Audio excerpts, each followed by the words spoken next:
Bismillahirrahmanirrahim. Assalamualaikum warahmatullahi wabarakatuh. Perkenalkan, nama saya Labibah Ina Sangkriani dengan NIM 119502065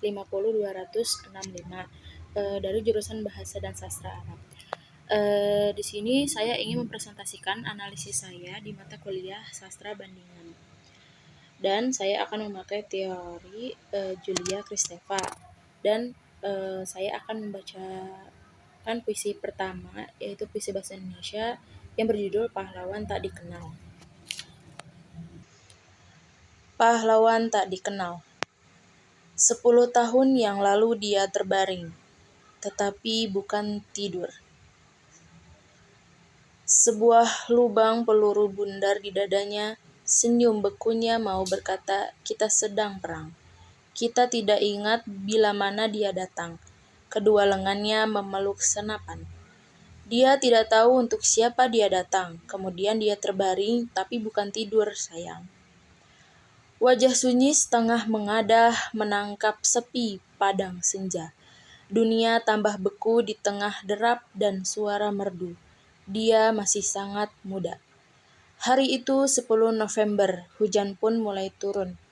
Orang-orang ingin kembali memandangnya sambil merangkai karangan bunga. Tapi yang nampak wajah-wajahnya sendiri yang tak dikenalnya. 10 tahun yang lalu dia terbaring, tetapi bukan tidur, sayang. Sebuah peluru bundar di dadanya, senyum bekunya mau berkata, aku sangat muda. Puisi bahasa Indonesia yang tadi saya bacakan, pengarangnya adalah Toto Sudarto Bachtiar.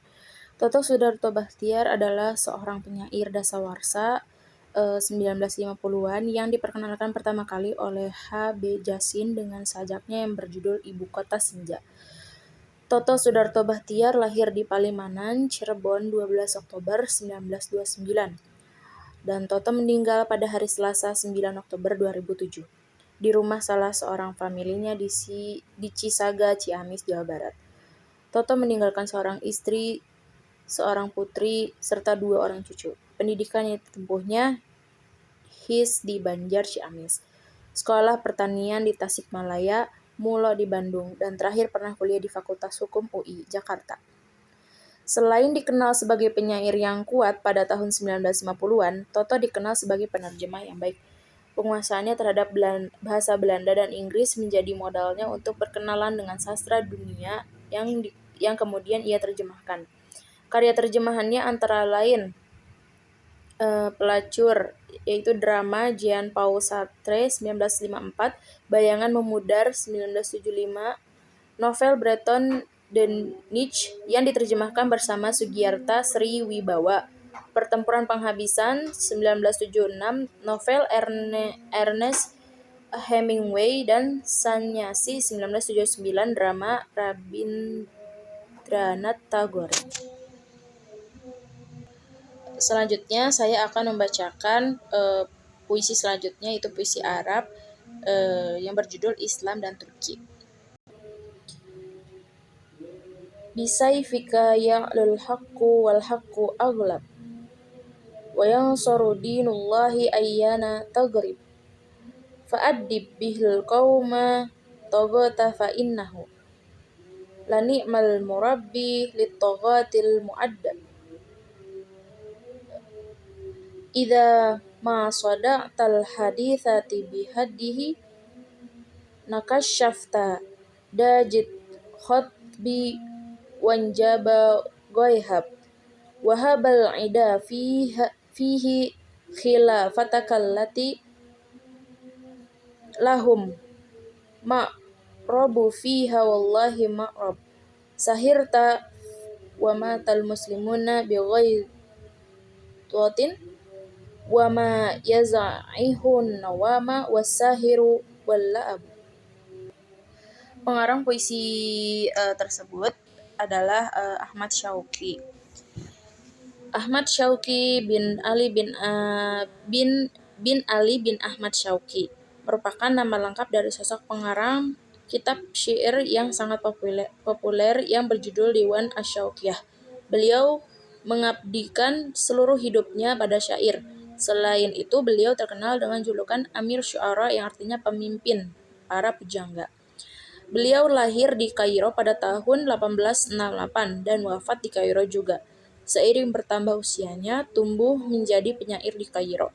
Sejak kecil, tepatnya usia 4 tahun, beliau sudah dikenal sebagai siswa berprestasi karena kecerdasannya. Setelah menyelesaikan pendidikan sekolah dasar dan sekolah menengah pertama, beliau melanjutkan pendidikannya ke Prancis untuk mendalami bidang keilmuan, hukum, dan sastra, dan memasuki jurusan terjemah selama 2 tahun. Kemampuannya dalam melantunkan berbagai macam puisi menjadi daya tarik Muhammad Rajab Al-Bayyumi, seorang penyair terkenal pada masa itu sekaligus guru bahasa Arab Ahmad Syauqi sendiri. Sehingga hal tersebut menjadikan guru beliau sangat mantap untuk mengkadernya dalam bidang kesusastraan. Yang pada akhirnya beliau sering diajak untuk menghadiri pertemuan-pertemuan sastra dan budaya. Hingga keberhasilan beliau sampai pada pemerintah Mesir, yaitu pada masa Taufik Pasha, tepatnya pada tahun 1879-1892. Setelah menyelesaikan pendidikan di jurusan terjemah, beliau dikirim ke Perancis oleh Taufik Pasha untuk lebih mendalami bidang keilmuan hukum dan kesusastraan. Dan pendidikannya di Perancis diselesaikan dalam kurun waktu 4 tahun, tepatnya 2 tahun di Montpellier dan 2 tahun lainnya di Paris. Selanjutnya, analisis dari kedua puisi tersebut, yaitu yang pertama dari tema. Dari kedua puisi tersebut, di sini tema merupakan pikiran utama pengarang yang dituangkan ke dalam tulisan untuk disampaikan kepada penonton atau pembaca cerita. Tema puisi tersebut adalah patriotisme. Pada puisi tersebut dilukiskan seorang pahlawan yang bertempur untuk mempertahankan kemerdekaan Indonesia. Pada saat itu Belanda ingin menguasai Indonesia kembali yang terjadi di kota Surabaya 10 November 1945. Selanjutnya yaitu diksi. Di sini diksi dalam arti aslinya yang pertama merujuk pada pemilihan kata dan gaya ekspresi oleh penulis atau pembaca. Pengarang dalam menuangkan idenya lewat kata yang indah dan bersifat denotatif. Denotatif dalam artian makna sebenarnya. Untuk contoh kita lihat di puisi bait ketiga, yaitu wajah sunyi setengah menghadap menangkap sepi padang senja. Dunia tambah beku di tengah derap dan suara merdu. Dia masih sangat muda. Kesunyian adalah kata yang dibentuk atau kata dasar adjektif sunyi. Menyatakan sebuah keadaan hampa yang mutlak atau yang sebenarnya. Atau dalam bahasa Jawa, kasunyatan.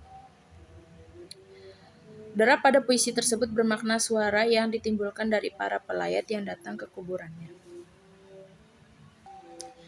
Selanjutnya yaitu amanat puisi. Amanat adalah gagasan yang mendasari karya sastra atau pesan yang ingin disampaikan pengarang kepada pembaca atau pendengar.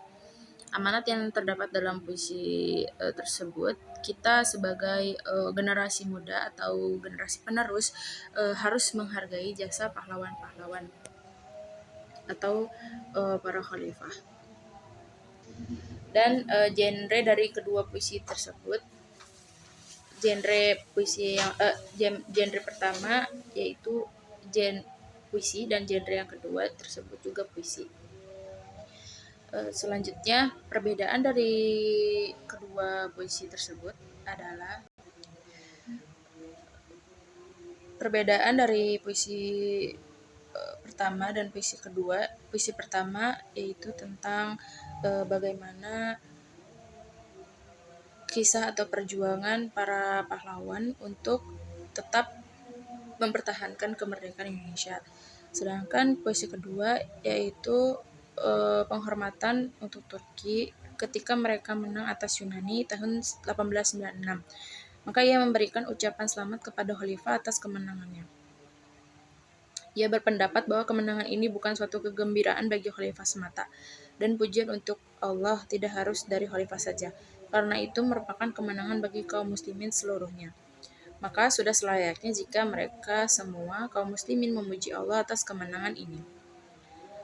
Syauqi menghabiskan kasidahnya yang berisi kemenangan dengan berkata dengan kata jamak, sebab ia merasa sebagai salah satu umat yang bergembira dalam kemenangan ini. Mungkin cukup sekian yang bisa saya sampaikan, kurang dan lebihnya mohon dimaafkan. Syukran. Wassalamualaikum warahmatullahi wabarakatuh.